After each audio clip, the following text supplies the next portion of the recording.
Hello again, here I am with another review by Montale. This time it's Moon Oud.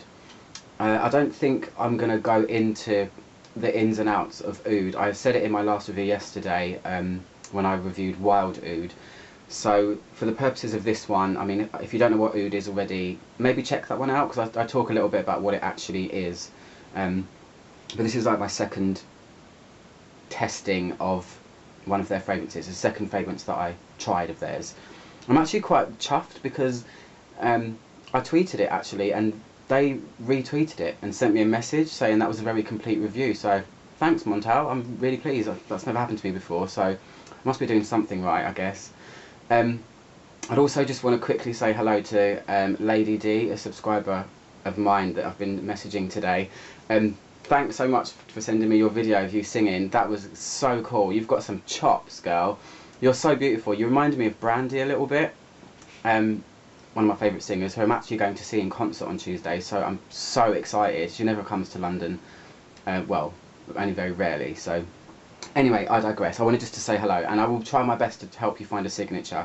Gemini's unite, yeah. What an idiot. Anyway, so this one is an Oriental Woody. It came out in 2011. As I said before, Montale centre a lot of their fragrances around oud, or agar wood as it's known.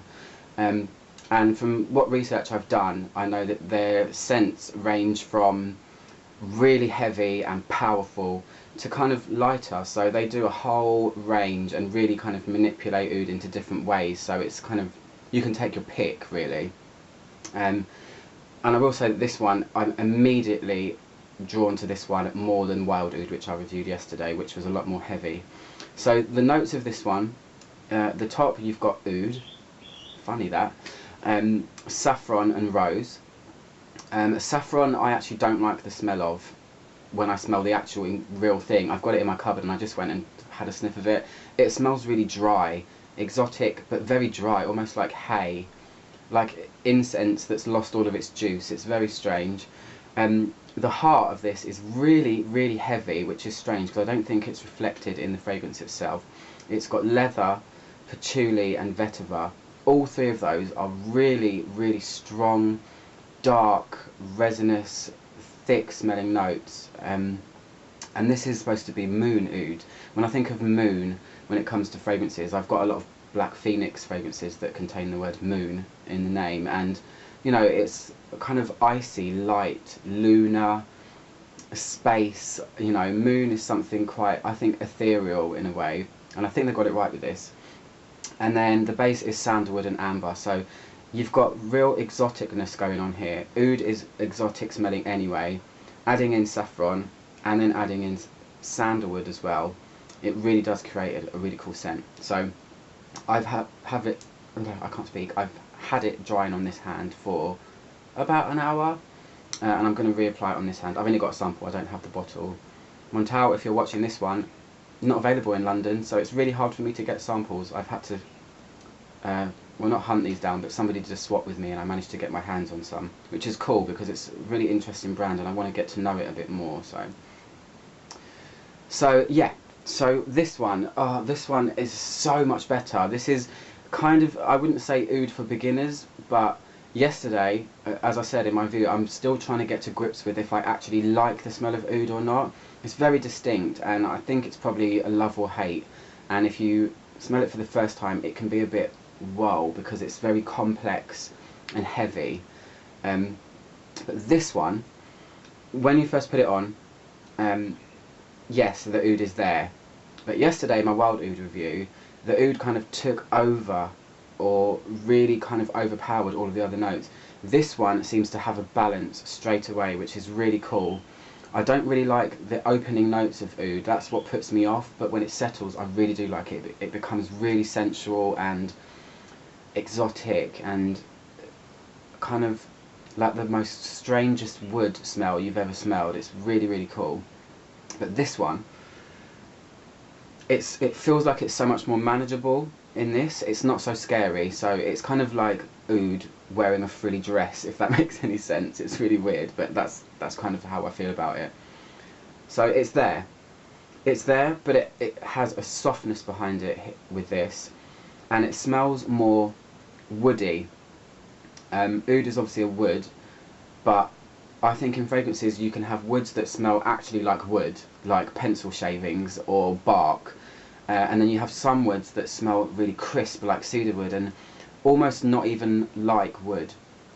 This has got the latter, not the pencil shaving wood.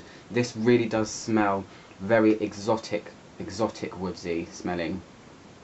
It's very surprising because, as I said, the heart of it is really heavy. It's got a heavy heart. Oh, how sad. It's surprising because it feels like the sandalwood and saffron and the real incensey-ish notes together with a really soft rose that's actually quite powerful are balanced perfectly with the oud, and that's why I like it. It's, as I said, it's a lot more manageable. It's not scary.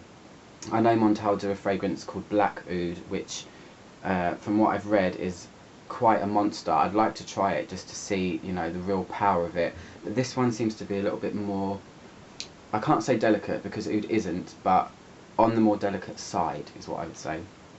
So the dry stage is here. Once the oud settles in this, this is absolutely beautiful. I really like it, and this is one that I would like to purchase. Yesterday I thought, I don't think I'd like this wild oud one as a purchase because they're quite expensive, I'm not going to lie. But this one is something that I could totally see myself wearing. It's a lot more feminine than the wild oud one, but still unisex. Oud is a completely unisex note, I think. I reckon it kind of would morph with your chemistry depending on if you're a woman or a man and how you carry it off. It's really cool. I really like it. So yeah, this has got leather in it, and I would say that it's probably just a tinge. Leather, gosh, you know, leather is a very distinct smell, but I think the amount that's in this is just perfect. It's not making it smell dirty or heavy or really manly. It's just, oh, it's really, really nice. Oh, the amber in the base also is kind of, you know, softening it a bit, but this is a lot more crisp and sexy smelling with all of these incensey notes with the oud. It's much nicer than wild oud. Yeah, I don't think it projects as much as wild oud. It's still there, but I reckon this is going to be a lot more of a subtle, sexy, pulling you closer kind of version. It's really nice. I really hate to use the word nice. It's so annoying because it's such a boring word, but you know, sometimes that's all that my brain can conjure. So yeah, anyway, this is much more enjoyable, much more manageable, and much more something that I'd like to have in my fragrance collection. I hope to try a few more, and I hope to review a few more. When I get them in my possession, I will. But for now, that's Moon Oud. I hope you enjoyed it, and I'll speak to you guys soon. Bye bye.